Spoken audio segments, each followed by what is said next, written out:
जहां जेल में बंद अरविंद केजरीवाल के लिए आज का दिन बड़ा है। गिरफ्तारी को चुनौती देने वाली याचिका पर अब से थोड़ी देर बाद सुनवाई होने वाली है, यानी फैसला आने वाला है। और 3 अप्रैल को हाई कोर्ट ने फैसला सुरक्षित रखा था। केजरीवाल की याचिका पर ईडी ने विरोध किया है।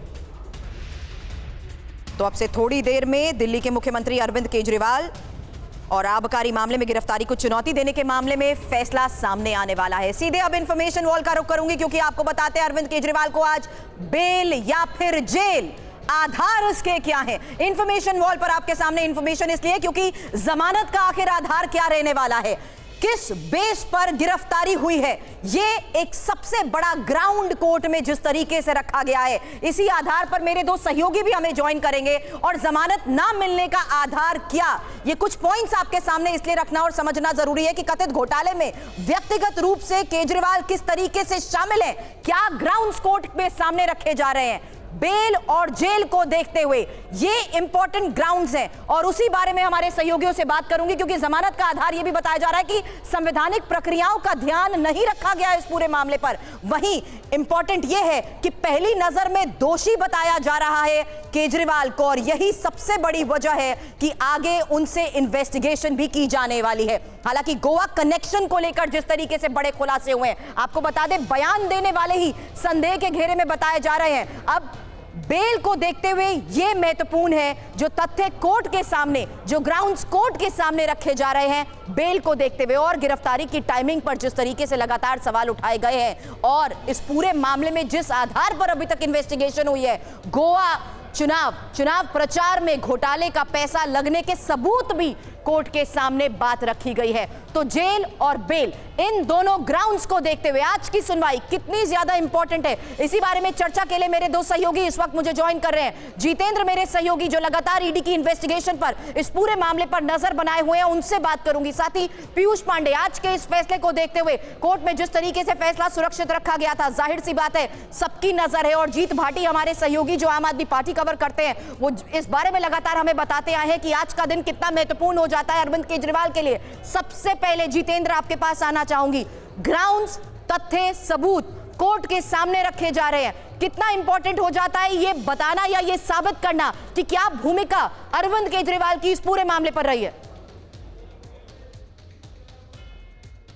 जी बिल्कुल, देखिए ईडी ने अपनी जो अरविंद केजरीवाल की भूमिका इस पूरे आबकारी घोटाले में पूरे तरीके से साफ कर दी है। ईडी का साफ तौर पर कहना है कि जो अरविंद केजरीवाल है वो आबकारी घोटाले के मुख्य साजिशकर्ता है, किंगपिन है और मास्टरमाइंड भी अरविंद केजरीवाल ही है। इसके अलावा अरविंद केजरीवाल पर ईडी के द्वारा आरोप लगाया गया है कि समीर महेंद्र जो कि एक शराब कारोबारी है, उसकी फेस टाइम के जरिए विजय नायर जो कि आम आदमी पार्टी के नेता थे, मीडिया सेल के उस वक्त इंचार्ज थे, उन्होंने बाकायदा अपने मोबाइल से फेस टाइम के जरिए अरविंद केजरीवाल से शराब कारोबारी समीर महेंद्र की बातचीत करवाई थी। और उस वक्त अरविंद केजरीवाल की तरफ से समीर महेंद्र को आश्वासन दिया गया था कि वो इस पॉलिसी के अंदर एंट्री कर सकते हैं और विजय नायर उनका बेहद करीबी है। इसके अलावा जो मनीष सिसोदिया जो उप मुख्यमंत्री थे दिल्ली सरकार के, उनके जो सचिव थे सी अरविंद, उन्होंने अपने बयानों में साफ तौर पर बताया कि जो आबकारी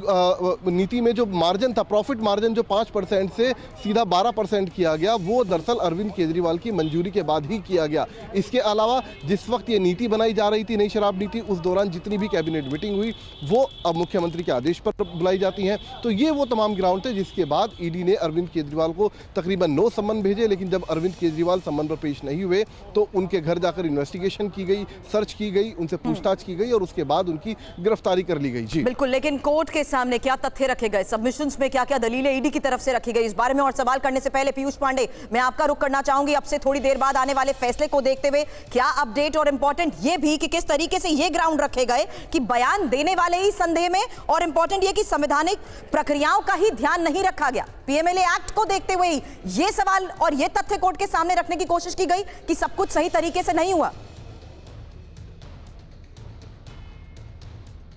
बिल्कुल, देखिए उनका ये कहना है, जो अरविंद केजरीवाल की ओर से पिटीशन फाइल की गई आर्टिकल 226 के तहत, जिसमें गिरफ्तारी और रिमांड को असंवैधानिक करार दिए जाने की मांग की गई ताकि उन्हें जो गिरफ्तारी है उससे छूट मिल सके। और इस मामले में उनकी ओर से हर एक वो पहलू उठाया गया जो ये कहता है कि राजनीति से प्रेरित है ये गिरफ्तारी, और इसी आधार पर ईडी ने अपने जवाब में ये स्पष्ट कर दिया था कि मान लीजिए कोई हत्या कर देता है और वो राजनेता होता है, और ऐसी स्थिति में क्या उसकी गिरफ्तारी नहीं की जाएगी अगर कोई चुनाव चल रहा है, और साथ ही ये भी स्पष्ट कर दिया था कि इलेक्ट्रॉनिक साक्ष्य जो हैं वो अरविंद केजरीवाल के मामले में स्थितियों को स्पष्ट करते हैं। व्हाट्सएप चैट हैं, हवाला ट्रेडर्स के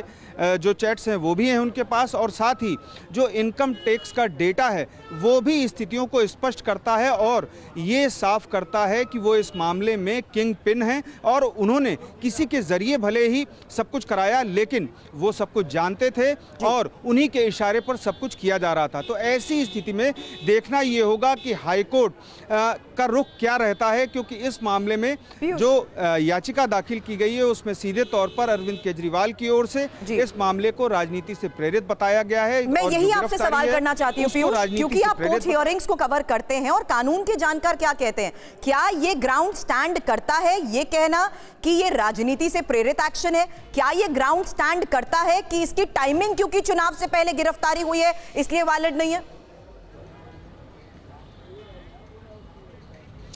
देखिए, जो कानून के जानकार हैं उनका मत इसमें भिन्न है। उसकी वजह यह है कि कहीं ना कहीं हर कोई आजकल राजनीति से जुड़ा हुआ रहता है। ऐसी स्थिति में एक पक्ष ये कहता है कि इस मामले में कहीं ना कहीं राजनीति से प्रेरित एक्शन हुआ है। हालांकि कानूनी तौर पर देखा जाए तो इस एक्शन को राजनीति से प्रेरित बताने के बावजूद भी अदालत इसे स्वीकार नहीं करेगी, क्योंकि कहीं ना कहीं लूप होल या लैकुना होना चाहिए प्रक्रिया में, तभी इस मामले में आरोपी को इस मामले का फायदा मिल सकता है। और इस मामले में जो स्थितियां स्पष्ट हैं कि ईडी की ओर से 9 सम्मन भेजे गए थे और उसके बाद ही गिरफ्तारी की गई, और वो भी हाईकोर्ट में जब एक मामले पर पूरी सुनवाई हुई इस मामले पर, और हाईकोर्ट ने भी ये स्पष्ट कर दिया कि आप हमें पहले साक्ष्य दिखाइए, और ईडी ने वहां पर साक्ष्य भी पेश किए। इसके बाद ही ईडी की ओर से 21 मार्च को गिरफ्तारी की गई। तो सारी स्थितियां एक तरफ इशारा करती हैं कि अरविंद केजरीवाल की ओर से लगातार ईडी के सम्मनों को नजरअंदाज किया गया, और इस स्थिति के बाद जब हाईकोर्ट में मामला आया और रखे गए हैं उसी आधार पर और इन्वेस्टिगेशन की भी मांग बार बार की गई, रिमांड पर लिया गया, गिरफ्तारी हुई।